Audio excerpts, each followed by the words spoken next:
Assalamualaikum warahmatullahi wabarakatuh. Kabajamtoota fi jaalatamtoota hordoftoota badhaasa moobaayilii jala jirtu bakkuma jirtanitti nagaan keenyaaf salaamtaan teenya tan jaalalaa tan onnee irraa buuqitu idduma isin jirtanii qilleensa irraa dhiyuu jettee isin haadha qabduun isin jaa akkasumatti arraas waan addaa qabadhe isin dhufee waan addaa tan qabattee jirte maalii tan jettan akkuma dureen itti fufee jiru waa'ee barumsaas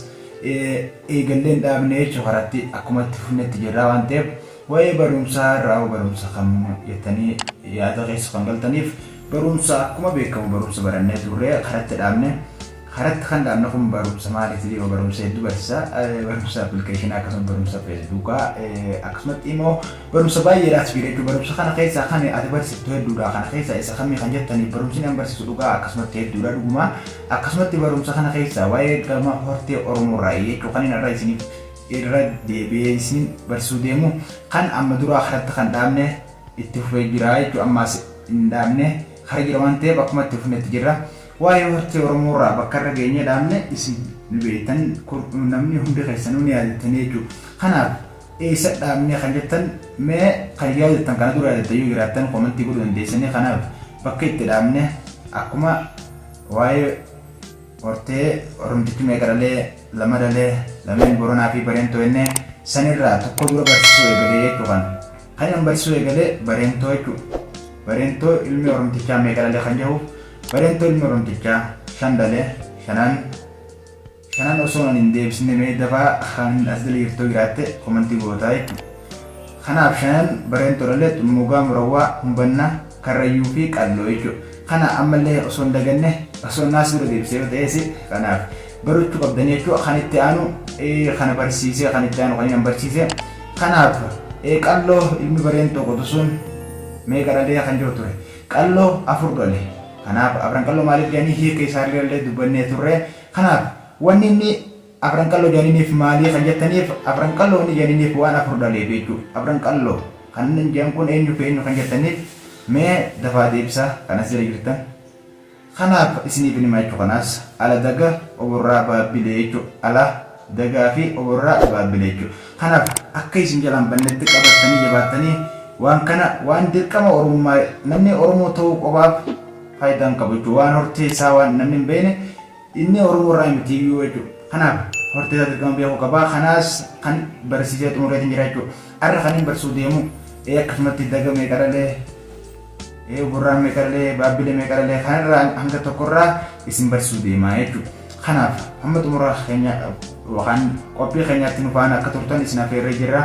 qophiin keenya kun qophii addaa jechuu qophii barumsa baay'ee of keessaa qaba jechuu kana barachuun isinirra jiraata jechuu kanaaf itti haafufnuu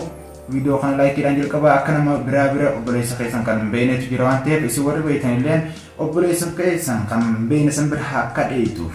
laayikiidhaan jalqabaa erga laayikii gootan yaada qabaattan komentii jala kaa'uus hin dagatinaa akkasumatti akka obboleessa keessan kan bira gahuuf erga laayikii gootaniin booda akkasumatti sheeris godhaa fi bira turees godhaa akkasumatti mee akka kara biraa taate barru yeroo dabarru daga meeqaralee yeroo jennu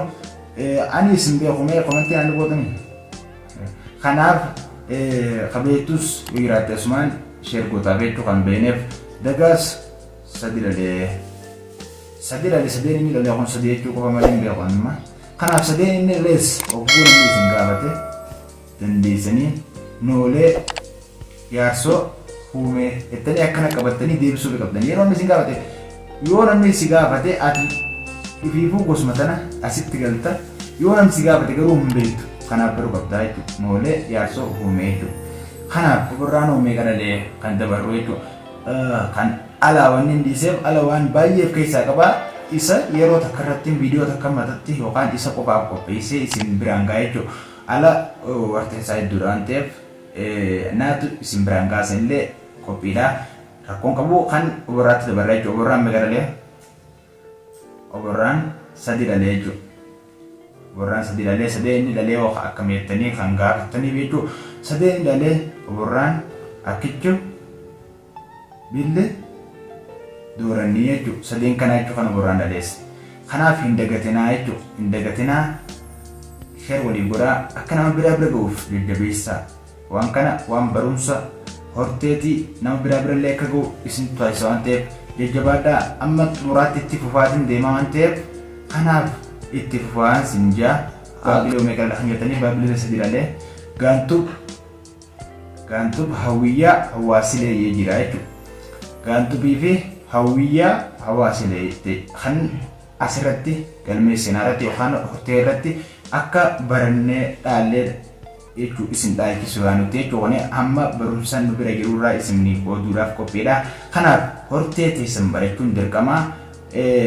itti fufaan isin jaan kan beekulleen garuu kan beekneetu jira sheer godhii fi isin jedhaamsa siif dhaamaa jechuu asumaan gama qophii xiyyaatu muratiin jira. Warreen nu faana jirtan galatoomaa akkasumatti barumsa keenyaas jajjabaadhaa irraa baradhaa barumsa baay'ee kan nu bira jirutu jira isin barsiisnaa rakkinaan qabu hamma barumsi nu bira jiru dhumutti nutis yookaan hamma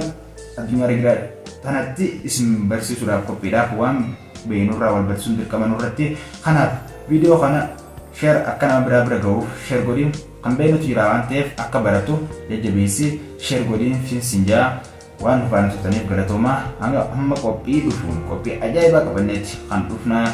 qophii diraamaas akkasumatti qophii barumsaa appilikeeshinaa qophii barumsa horteetii qophii baay'eedhaan kan isinitti dhufnu ta'a hamma qophii saniin dhufnutti